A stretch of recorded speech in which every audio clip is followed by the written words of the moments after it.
Time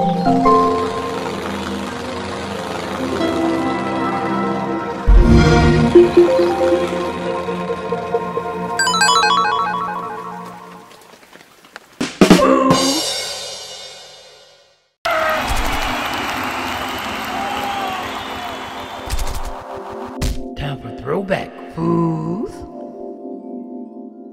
Hey there, FOOS. Mizzah Tee here with more Throwback Tea. And as I said in my last Throwback Tea episode, I'll be sharing with you FOOS more video games from the Sega Saturn, one of my favorite consoles of all time. So here we go. We're going to be looking at the beta for one of the best Sega Dreamcast games around, and that's Shenmue. But did you FOOS know that Shenmue actually started out on the Sega Saturn? So I got here with me today some beta footage so you can compare and contrast just how good this game looked on the Sega Saturn. And as I said in my Throwback Tea on the rise of the Sega Saturn was a very powerful console. And unfortunately, because it was so difficult to program for, most developers were unable to tap the console's true raw power. But after long, Sega themselves were able to unlock some of that greatness and start producing games that rival PlayStation. Now I get it, trust me, I do.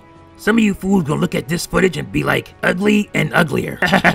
Fools. Some of you fools out there probably started gaming during the 6th generation, and you somewhat take graphics for granted. But understand that this was the 5th generation, only one generation removed from 2D side-scrolling games. And just being able to play a game in 3D was crazy enough. But then you put a game like Shenmue, with all of its narrative and RPG type elements, with a huge world, voice acting and music, and you will wonder what the hell Sega was thinking trying to put this on the Sega Saturn. But the fact that they tried to proves just how powerful that console really was.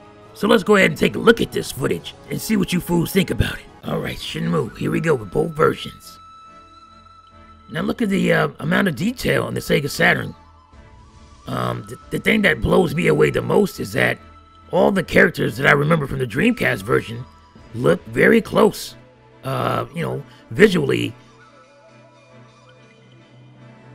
look very close on the Saturn to what we actually got on the Dreamcast.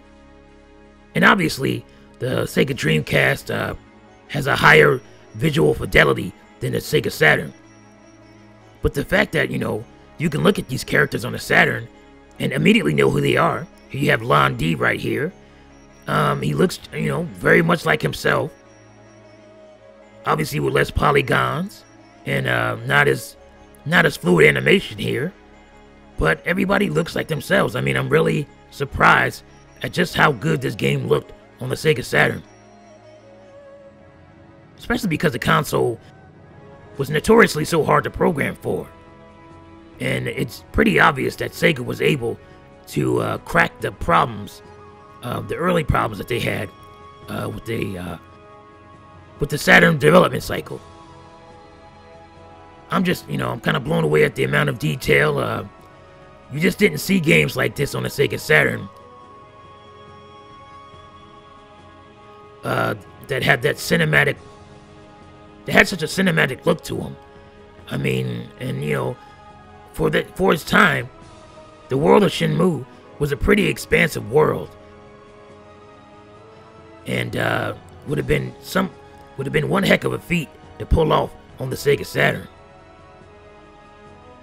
I mean, just look at these characters. They all look like themselves. I know, again, like I said, a lot of you fools probably look at this and are not that impressed with it. But if you owned a Sega Saturn or a PlayStation back then, a game of this magnitude, if you played Shenmue in that era, this is one of the biggest games that ever came out in that time. And to know all the things that went into the final Shenmue game on Dreamcast, and to think that they actually thought they could pull it off on the Sega Saturn, to me was it's pretty impressive.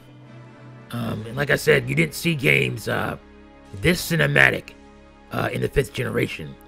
You got, not with in-game cinematics, of course you got the RPGs like Final Fantasies and things of that nature that had full motion video. But I meant like in-game cinematics.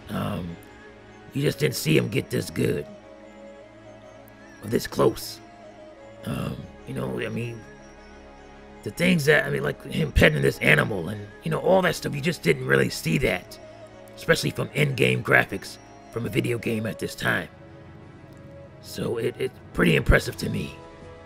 Well, fools, that's it for this episode. I hope you enjoyed it. And tell me what you think in the comment section below. And I'll see you fools next time. Peace out. Oh yeah, one more thing. Play Nintendo, fools.